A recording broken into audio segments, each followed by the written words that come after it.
Ang kwentong ito ay hango sa totoong buhay. Karanasan ito ni Philip.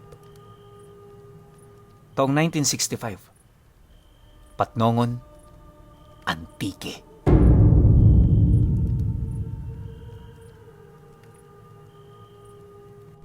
Noong mga panahong ito, kasalukuyang nasa edad 28 anyos itong si Philip. Wala pa siyang asawa noon at kasalukuyan siyang naninirahan sa pamamahay ng kanyang lolo't lola. Maaga pa kasi siyang naulila, buhat sa pag-aaway ng pamilya ng mga magulang niya. Nung hindi na nagsasama ang kanyang ama't ina, napilitan na ring magpakamatay ang nanay niya dahil sa hirap ng kanilang naging buhay. Dahil sa pangyayaring yan, kahit walang kasiguraduhang makakaraos sila sa pang-araw-araw, buong tapang silang itinaguyod ng lola niya. Marami yung pinasukang trabaho para lamang maibigay nito ang lahat ng pangangailangan niya. Sa kabutihang palad, lumaki namang mabait itong si Philip. Nung nagkatrabaho siya, ginawa niyang lahat para mabigyan ng magandang buhay ang mga taong nagpalaki sa kanya. Yun din ang nag-iisa niyang rason noon kung bakit hindi pa niya pinapasok ang buhay ng may pamilya. Nakikita niya kasi sa kanyang mga barkada kung papaano yun magtiis, makaraos lamang sa pang-araw-araw. Dahil sa ganun niyang pananaw, patuloy naman siyang pinaalalahanan ng kanyang mga kinikilalang magulang na wala siyang dapat ibalik sa mga ito. Ayon sa kanyang ama, pinalaki siya nito ng bukal sa puso kung kaya't hindi yun maituturing na utang na loob. Dagdag pa nito, obligasyon nilang alagaan siya, kaya hindi niya kailangan mag-isip ng kung ano-ano. Gayunpaman, kahit narinig niya mismo ito sa bibig ng kanyang itinuturing na ama, nagpumilit pa rin siyang bigyan niyo ng magandang buhay. Alam niya kasi sa kanyang sarili, marami itong ginawang sakripisyo para lamang maabot ang kasalukuyan niyang estado. Dahil sa ganoong paniniwala, araw-araw naghahanap siya ng paraan kung papaano yumaman. Sa totoo lang pinuno, buong buhay niya yun lang ang inisip niya. Ni hindi na sumagi sa kanyang isip na magkaroon pa siya ng pamilyang ituturing na sa kanya.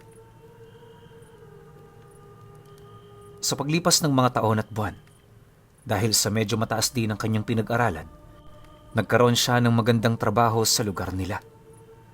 Masasabi ring kinagigiliwan siya noon ng mga dalaga, buhat sa kanyang tindig at pamumorma. Ngunit sa kabila nito, wala pa rin siya roong nakikitang tipo. Para sa kanya, mananatiling ang lola niya ang nag-iisang magandang babae sa kanyang paningin. Dahil sa ganoong estado ni Philip sa buhay, aminado naman siyang marami ang naiinggit sa kanya. Minsan nga, kapag nagiinuman sila ng kanyang mga barkada, purong papuri ang natatanggap niya sa mga ito. May mga pagkakataon ding na pag-uusapan nila ang iilan sa mga binatang may hindi maipagkakailang inggit sa kanya. Sa halip naman na pagtawanan ng mga taong yon, inaabisuhan na lamang niya ang kanyang mga kaibigan na masaya siya para sa mga taong umiidolo sa kanya. Hanggat maaari, umiiwas siyang magbigay ng negatibong komento nang sa gayoy hindi magalit ang mga taong yon sa oras na malaman nito ang kanyang mga pinagsasasabi ukol dito. Ang kaso lang, habang tumatagal ang kanyang pamamayagpag sa kanilang lugar, hindi naman niya napansin ang tungkol sa mga nilalang na nasa panig ng kaliwa. Lingid sa kanyang kaalaman, kahit pala yung matandang mangkukulam sa lugar nila, kinaiinggitan siya. Dahil dito, pasimple naman yung gumawa ng paraan para mapalapit sa kanya. At ang naisip nitong paraan ay sa pamamagitan ng anak nitong babae. Dahil sa kakayahan ng mangkukulam na yan, na kaya niyang mabago ang wangis nito. Sa loob lamang ng isang buwan, gumanda rin yun ng husto na halos akalain ng karamihan na dayo lang yun sa kanilang lugar. Bagaman marami pa doong nahuhumaling na lalaki, nanatili pa rin nakatuon ang atensyon ni Philip sa kanyang trabaho. Makailang beses na rin silang nagkasalubong ng babaeng yon, pero di niya ito pinagtutuunan ng pansin. Bukod kasi sa ayaw niyang manghimasok sa buhay ng iba, sadyang nakatuon pa rin sa kanyang pamilya ang atensyon niya. Subalit kahit ano ang pag-iwas niya, tila bang pilit pa rin nagkakasalubong ang kanilang mga tadhana. Sa pagsapit naman ng kanyang kaarawan, marami sa kanyang kaibigan ang kanyang inimbitahan. Kabilang dito, yung magandang dalagang iniiwasan niya. Pagsilay naman niyang dumalo ito, agad naman siyang umupo sa mesang kinaroroonan ng mga malapit sa kanya. Ang problema lang, nang medyo nalasing na sila, tinawag na ng isa sa mga ito yung babae. Pagkarinig naman ito, dali-dali naman yung lumapit at nagpakilala sa kanya. Nang marinig naman ni Philip ang pangalan nito, napangiti lang naman siya habang inaabot ang kamay nito. Naging formal ang kanilang pagpapakilala sa bawat isa, dahilan para maghiyawan ang lahat ng nagkakasiyahan. Bagaman marami ang tumutokso, hindi yun pinakitaan ng anumang mali siya ni Philip. Wala naman kasi siyang nararamdaman sa babaeng yon, maliban sa pagkakaibigan lang. Matapos naman ang kanyang selebrasyon, agad namang umuwi ang mga kaibigan niya para makapagpahinga na. Siya naman noon, pumasok na sa loob bitbit ang platong kanilang ginamit. Sa totoo lang, inakala talaga noon ni Philip na yun na ang huli nilang pagkakausap ng babae. Kaso lang, dumaan pa ang mga araw, tila bang nagiging madalas na ang pagkakasalubong nila. Minsan may mga pagkakataong sabay silang dalawa umuuwi, dahilan para kausapin naman niya ito. Siyempre bilang magkakilala, nahihiya naman siyang hindi yun pansinin. Tumagal pa ang tagpong yon. Naging magkalapit na sila nito hanggang kalaunay inimbitahan siya nito na bumisita sa bahay. Nang marinig naman ni Philip ang sinabi ng dalaga, sinubukan niya pa yung tanggihan pero hindi yun pumayag. Dahil dito, wala naman siyang nagawa kundi ang sumunod. Ilang milya ang layo mula sa sentro ng baryo, narating nila ang isang tagong bahay malapit sa gilid ng daan. Nababalot yon ng puno sa paligid, dahilan para hindi yun mapansin ng mga taong napapadaan lang. Akala noon ni Philip, pangit at dugyot ang bahay ng dalagang yon, pero pagpasok naman niya sa looban ng kakahuyan, tumambad sa kanya ang isang napakagarang tahanan. Gawa sa purong kahoy ang pamamahay na yon, tapos sobrang linis ng buong bakuran nito. Halos umabot ng 2 ektaryang pinagtitirikan ng tahanan nito, na ayon sa dalaga, kakapiranggot lang yon sa lupang pagmamay-ari nila. Dagdag pa nito na, isang mayamang negosyante ang kanyang ama, kaya nagawa nitong makapundar ng mga ari-arian. Pagpasok naman niya sa loob, bahagya naman siyang natigilan nang masipat niya yung matandang palagi niyang nakikita sa baryo. Pamilyarang mukha nito, kaya sa unang tingin alam na ni Philip na kilala niya ang taong yon. Ang hindi niya lang maisip, papaanong naging isa itong negosyante. Ang pagkakaalam niya kasi, manininda lamang yon ng mga gulay-gulay sa bayan. Inakala rin niyang mahirap ito, buhat sa mga suot nito kapag nakikita niya yung naglalako. Sa pagtitigan naman nilang dalawa, agad namang ngumisi ang matanda habang dahan-dahang lumalapit sa kanya. Nang magkaharap na sila, seryoso naman yung nagwika sa kanya ng, "Nakakagulat, hindi ba? Matagal na kayong nagkikita pero ito ang una nating pag-uusap. Batid ko namang mabait kang tao. Kaya hindi ako tutol na isinama ka ngayon ng anak ko. Umupo ka, Philip. Ituring mong sayo ang bahay na ito." Nang marinig naman niya ang sinabi ng matanda, tahimik naman niyang sinunod ang nais nito. Pagkaupo niya sa malambot na kutsyon, agad namang tumabi sa kanya ang dalaga, kasabay ng pag-upo naman sa harapan nila nung ama nito. Sa kanilang pag-uusap, nabanggit naman ng matanda na unika-iha niya ang katabing dalaga ni Philip. Higit pa sa buhay niya ang pagmamahal niya sa dalagang yon, kaya nakahanda siyang gawin ng lahat para lamang maprotektahan ito. Dagdag pa nito na may mga personal din siyang dahilan kung bakit siya ang natipuhan nitong ibagay sa kanyang anak. Ayon sa matanda, maraming taglay na magandang pag-uugali itong si Philip. Hanga siya rito kung iisipin, kaya wala siyang tutol kung sakali mang magkaroon sila ng relasyon. Katunayan, hinahangad niya ring mangyari ang bagay na yan dahil sa oras na maging sila, doon pa lamang nito mahihingi ang pabor na minimithi niya. Mariinding inilahad ng matanda, maghihintay siya sa pagkakataong yan, kaya mas mainam na hindi muna niya ito pakaisipan ng husto. Nangako rin yung babanggitin sa kanya ang plano nito sa oras na magkamabutihan na sila ng nag-iisa nitong anak. Matapos naman niya yung marinig, minabuti na lamang niyang manahimik.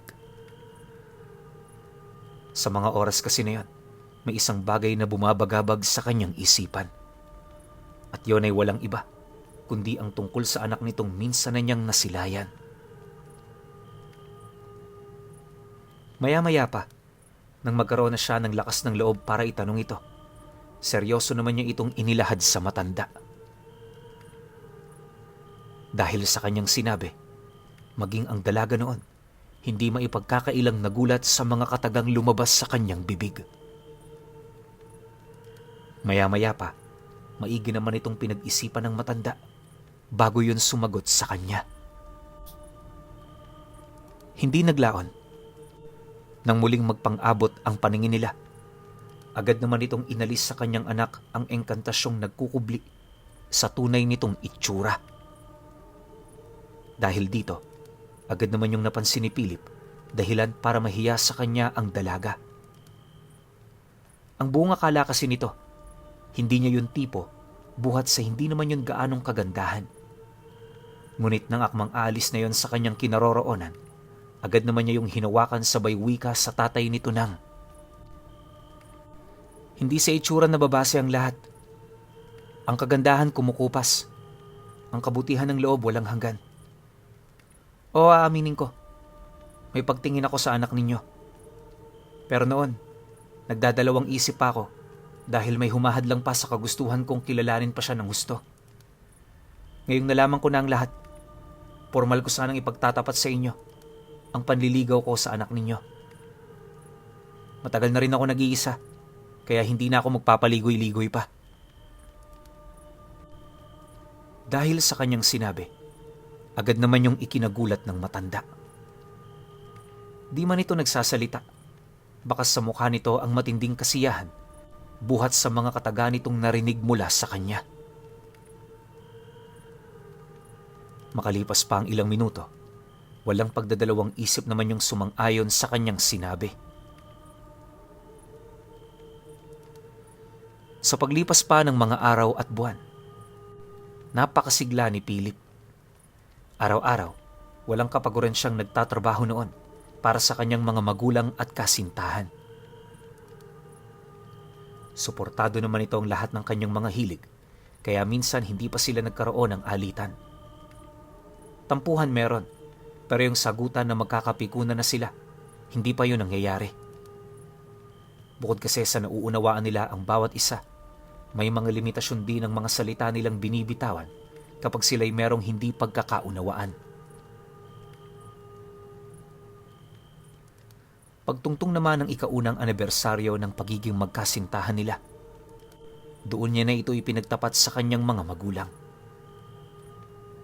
Siyempre, dala naman ng pagmamahal ng kanyang ama sa kanya, hindi na ito tumutol sa nais niyang mangyari. Oo, alam nitong mangkukulam ang ama ng dalagang yon, pero hindi ito sapat na dahilan para kagalitan niya ang anak. Naniniwala rin ang tatay niya may mga dahilan ng ginagawang pagpatay ng ama nito sa lugar nila. Matapos naman niya itong maipakilala, agad naman siyang naglahad ng petsa kung kailan siya mamamanhikan. Nais niya na kasi noong pakasalan ng dalaga para naman kahit papaano wala nang masabi ang mga tao sa lugar nila. Nang malaman naman yon ng ama nito, lubos naman ang naging paghanga nito sa kanya. Ayon sa matanda, hindi niya inaasahang ganun na lamang kadesidido itong si Philip. Dagdag pa nito na nakuha niya ang respeto nito, kaya wala nang dahilan pa para patagalin ang kanilang gustong mangyari. Nang magkasundo na ang kani-kanilang mga pamilya, agad naman nila itong ipinaalam sa lahat. Hindi naglaon, nang kumalat na ang istorya ukol sa magiging kasal nila, mabilis naman yung nakarating sa parte ng pamilya ng babae. Dahil dito, ilang araw bago maganap ang kasalan, dumating ang iba pa nitong mga kadugo. Karamihan sa mga dumalo sa parte ng babae, purong mga mangkukulam na may taglay na dugo ng aswang. Di man halata pero napapansin ni Philip ang pagtutol ng iilan sa mga ito. Kapag kasi kinakausap niya ang mga taong yon, bigla na lamang siya nitong tinatalikuran na parabang wala yung nakita at narinig. Siyempre bilang isang tao, masakit yon para sa kanya. Ginagawa naman niya ang lahat pero pakiramdam niya hindi pa rin ito matanggap ng iba nitong kapamilya.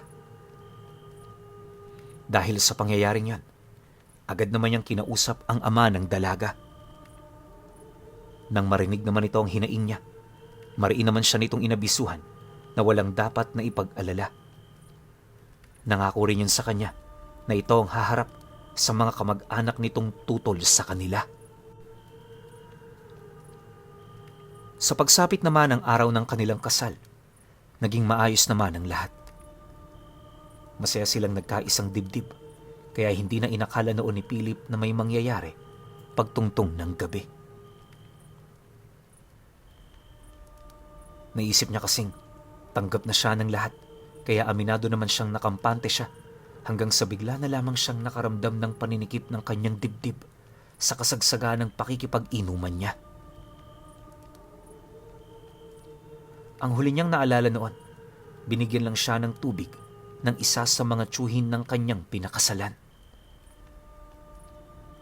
Dahil sa kawalan ng kakayahang huminga, unti-unti naman siyang napalupasay sa lupa na siya namang naging daan para mapansin siya ng karamihan. Pagsilay naman ng mga ito, dali-dali naman yung nagtulong-tulong para siya ay maitayo. Marami ang sumubok noong tulungan siya, ngunit kahit anong gawin ng mga ito, hindi pa rin yun sapat para makahinga siya ng maluwag. Maya-maya pa, paglapit naman ng ama ng kanyang asawa, may inihip naman yung usal sa kanyang noo, dahilan para mawala ang paninikip ng kanyang dibdib. Pagsilay naman itong nakakahinga na siya ng maluwag, agad naman siya nitong inabisuhan na pumasok na muna sa loob ng bahay. Nang marinig naman yun ni Philip, agad naman niya yung ginawa, kasama ang kanyang asawa. Kalahating oras din sila doong naghintay, hanggang sa napagtipo na ng ama nito ang lahat ng mga kadugo nitong dumalo. Pagsarado naman ito ng pinto, doon na yun nagsimulang magtanong ukol sa nangyari. Mariin din itong inilahad, hindi nito nagustuhan ang kalapastanganang yon, kaya magkakamit ang kadugo niya ng parusa buhat sa nangyari. Pagtatapat pa nito, kapamilya na nila itong si Philip, kaya na may ituring nila ito bilang isa. Matapos naman itong mailahad ng mga katagang yan, ramdam naman ang katahimikan sa buong silid. Ni isa sa mga tiyuhin ng asawa niya, walang nagsalita, hanggang sa kalaunay humarap na ang ama nito sa tiyuhin nitong pinagdududahang umatake kay Philip. Pagsilay naman doon ng matanda, agad naman niya yung pinatayo para kausapin ng mahinahon. Akala nito, walang gagawing kapangasahan ng nilalang, kaya na may ibinaba niya ang kanyang depensa, pagpapakita ng pagpapahalaga nito sa dugong nananalaytay sa kanilang mga katawan. Ang kaso lang, di pa man nakakapagsalita ang ama ng asawa niya, bigla naman yung sinakmal ng kadugo nito sa may bandang balikat. Mabilis yung nakapagpalit anyo at sa sobrang lakas ng pag-atake nito, hindi na nakailag pa ang matanda. Dahil sa pangyayari, bigla namang sumigaw ang ama ng kanyang kinakasama, dahilan para maalarma ang lahat ng taong nasa loob ng silid. Pagsitayuan naman ng mga ito, agad naman yung binalaan ng nilalang na sumakmal sa balikat nito na huwag makikialam. Dagdag pa nito na, hindi siya magdadalawang isip na baliin ang ulo nito kung sakali mang hindi sila sumunod sa nais nitong mangyari. Subalit, pagkalahad naman ito ng mga katagang yon, bahagya naman itong napatahimik nang marinig nito ang ama ng kanyang asawa na bigla na lamang tumawa. Nang marinig naman yon ng nilalang, muli niya itong inundayan ng saksak sa may bandang dibdib na siya namang mabilis na tumagos sa likuran nitong bahagi. Akala nito, napaslang na niya ang matandang yon. Pero pagsilay naman niya rito, napansin naman niyang patuloy pa rin yon sa pagngisi. Dahil dito, iisang bagay na lamang ang naisip ng nilalang at yon ay walang iba kundi ang lubayan ito. Nang mapansin naman yon ng ama ng kanyang asawa, kalmado lang naman yung nanatili sa lugar kung saan ito inatake ng kadugo nito. Pagsilay naman ng matanda sa nilalang na yan, dahan-dahan naman itong itinaas ang kanyang ulo kasabay ng pagwika nito ng, Hindi mo man lang ba naisip ang ginawa mo? Nakakalimot ka na siguro kung bakit ako ang pinuno ng ating pamilya. Hayaan mong ipaalala ko uli sa'yo para magtanda ka. Pagkatapos naman yung mailahad ng matanda, bigla naman yung nagsagawa ng mga senyas ng isang sagradong ritual. Pagkasambit naman ito ng mga buhay na salita, harapan naman itong dinukot ang kaliwa nitong mata para ialay sa ritual na yon. Pagtapo naman dito ng matanda, bigla namang binalot ng apoy ang sahig ng bahay kasabay ng pagpapakita ng isang nilalang na gawa sa purong anino. Walang eksaktong wangis ang nilalang na yon dahil sa bawat pag-ihip ng hangin, nagbabago ito ng anyo. Nang masipat naman yon ng kapatid nito, nagdulot naman yon ng pagkasindak pero hindi yon rason para tumakas ito. Ayon sa nilalang, dadalhin niya hanggang kamatayan ang pagtutol niyang mahaluan ng dugo ng isang karaniwang tao ang kanilang lahi. Dagdag pa nito na, marahil ay nalilito lamang ang kanilang pinuno, kaya yun pumayag sa ganoong selebrasyon. Ngunit, nang marinig naman ng matanda ang sinabi nito, mariin naman itong inilahad na hindi siya nakakalimot sa hangarin ng kanilang angkan. Dagdag pa nito na, may kapalitang bagay na yon na siya namang hindi na nito na itanong. Matapos naman itong marinig ng kaharap nito, hindi na rin yun nagdalawang isip pa na sumugod. Kaso lang, bago pa man yun makalapit, agad namang binalot ng kadiliman ang buong katawan nito hanggang sa kalaunay tanging sigaw na lamang ang kanilang narinig. Mabilis ding lumiit ang bumalot doong anino at pagkaraan pa ng ilang segundo, bigla na lamang yung naglaho. Sa pagkawala naman ng taong yon, nabanggit ng ama ng kanyang asawa na ikinulong nito ang kapatid nitong umatake sa kanya. Dagdag pa nito na, dapat lamang yon para sa mga taksil kagaya ng taong yon. Matapos ang mga pangyayari, lumabas ng silidang lahat na parabang wala man lang naganap. Bawat isa sa mga tiyuhin ng kanyang asawa, tinandaan ng husto ang mga sinabi ng pinuno nila. Matapos naman ang gabing yon, naging maayos naman ang lahat. Lumipas pa ang mga buwan. Marangyang namuhay si Philip sa bahay na ibinigay sa kanila ng matanda. Akala niya, dala ito ng kabutihan nitong loob, subalit lingid sa kanyang kaalaman, meron pala itong malaking plano. Nang mabuntis ang kanyang asawa, doon na yun nagsimulang humingi ng pabor. Simple lang naman ang hinihingi nito sa kanya, at yun ay walang iba, kundi ang pagbibigay niya rito ng kakarampot na parte ng kanyang wisyo. Base kasi sa matanda, kinakailangan niya yung makuha para maprotektahan si Philip at ang kanyang asawa.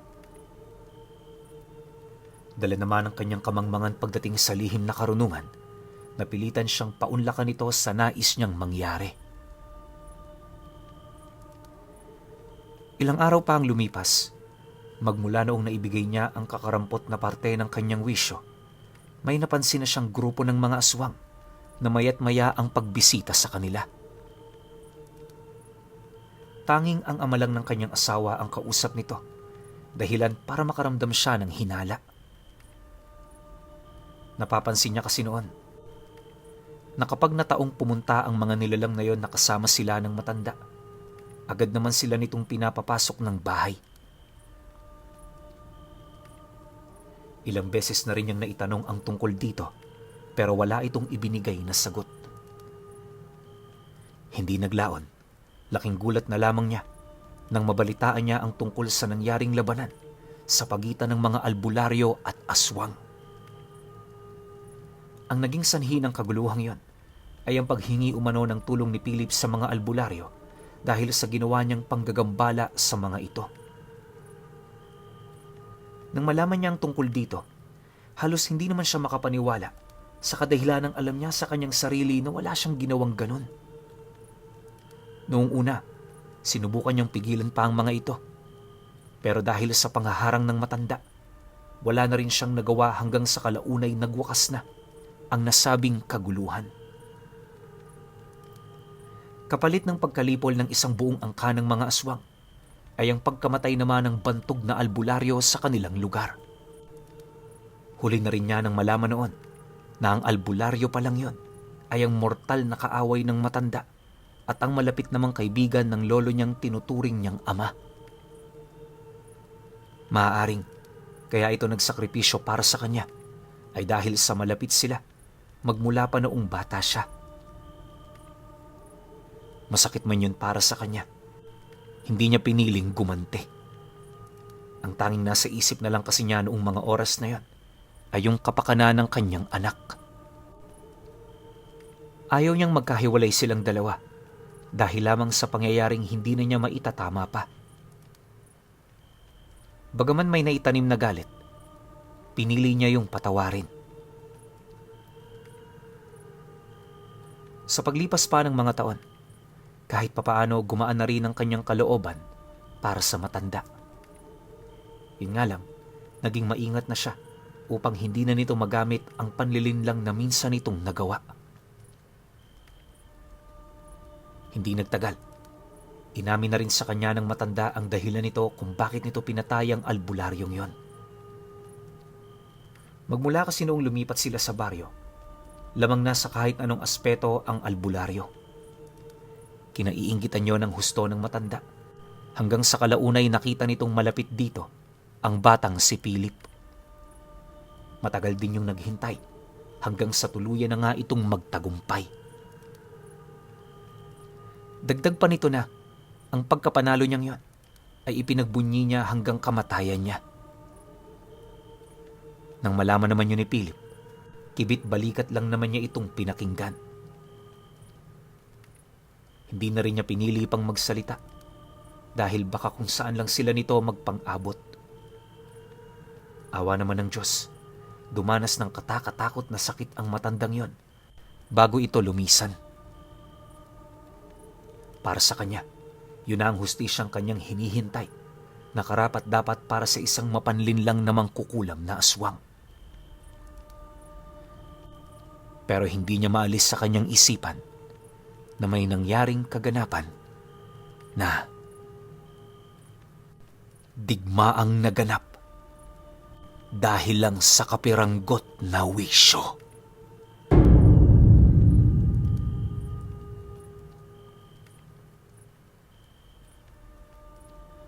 Okay.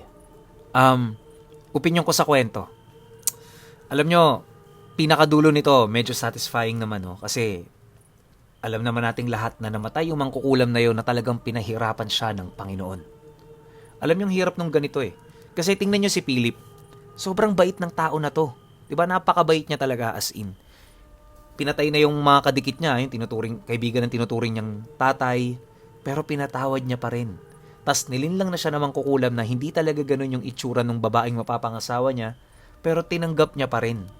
'Di ba? So ako wala akong makitang dahilan para parusahan ng matindi itong si Philip ng ating Panginoon. Pero syempre, lahat naman tayo mayroong pinagdadaan ng pagsubok. Siguro lahat ng 'yon, pagsubok ng Diyos para sa kanya. Pero end of the day, napagtagumpayan naman ni Philip 'yon. Siguro ngayon, namumuhay na si Philip ngayon sa masarap at marangyang buhay. Kaya nga lang, ginamit yung wisyo niya para maghasik ng digmaan yung mga aswang laban sa mga albularyo. Kita nyo, namatayan pa tayo ng magiting na manggagamot. Pero at least kahit papano nakabawi naman, di ba? So overall, masasabi ko sa kwento, nakakalungkot, pero at least alam natin na nahirapan yung mangkukulam bago siya namatay. Pero kayo pa rin, kung may opinion kayo sa kwentong ito, comment nyo lang sa baba. Yun lang, hanggang sa susunod na kwento. Salamat.